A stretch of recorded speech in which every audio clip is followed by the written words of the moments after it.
Hello, hello, hello. This is JP back again. Uh, my subject today is pretty much talking about discernment. How do you discern? One of the ways you discern is trust what you're being pulled to do. Automatically, you can check that against what God's word is saying. And sometimes, if it's a rhema word, meaning that is specifically for you.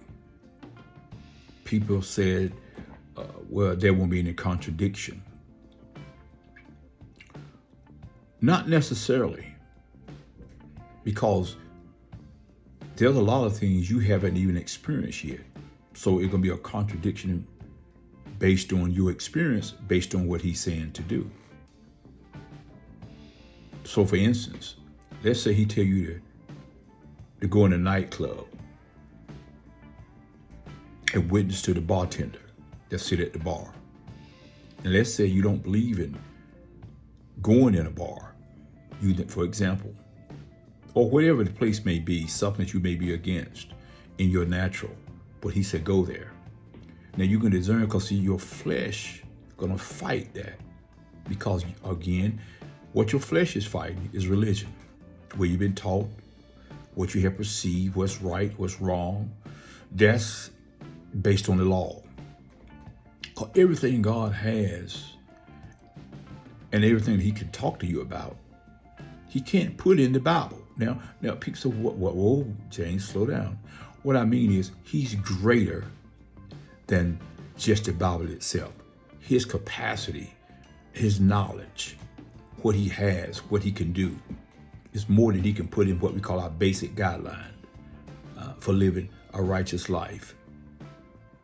That's what we call the Bible, our contract. Now he's greater than that.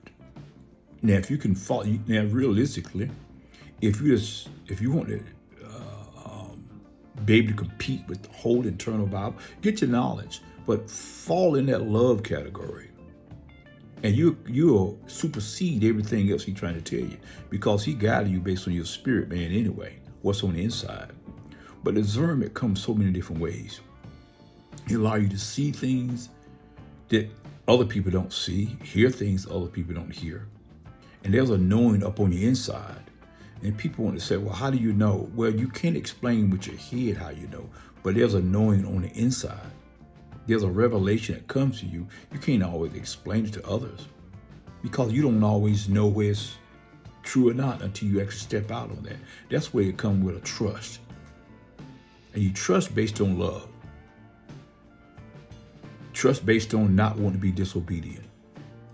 And the more you trust and step out, the more you hear that voice, the more you feel that pulling. There's a certain element that you know, even when you're in the natural, you don't know. Hopefully that's making sense to somebody. But there's a discernment that he gives you. And that discernment is for, he said he'll when he call you his friend, there are things that he'll tell you that he won't tell other people. I do not believe, this is me, don't have to be you. I do not believe there's anything that he won't tell you if you're at the capacity that you can handle it. Some say I had to wait till I transition over to my heavenly body in order for you to tell me. I'm saying he can tell you now if you can handle that. See, it's based on where you are in the spirit realm, based on where you are in your maturity level, whether he can expose it to you or not, whether you can handle that or not. Everybody ain't gonna die to transition over. Elijah didn't. See, when I said die, I'm talking about leaving this earth suit, because you're going to live forever anyway. All spirits live forever. But that's the word for today.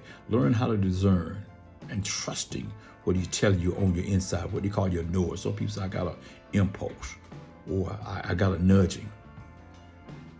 Pray about it, see where it takes you. Sometimes you're in neutral.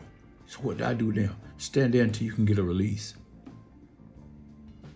And sometimes when you can't get a release, sometimes that's when you go to the word. What did the word say about this? Because sometimes it's kind of like when you're on a job. If you can't speak to your supervisor, your manager, about a certain issue, then you go find the rule book. What did the rule book say about this? And then you follow that pattern. And if you can speak to them directly, then a lot of times they'll supersede what the rule book says, because they are the final authority. That's what I call the Rhema word. All right? That's the word for today. Y'all take care the next time. Bye-bye.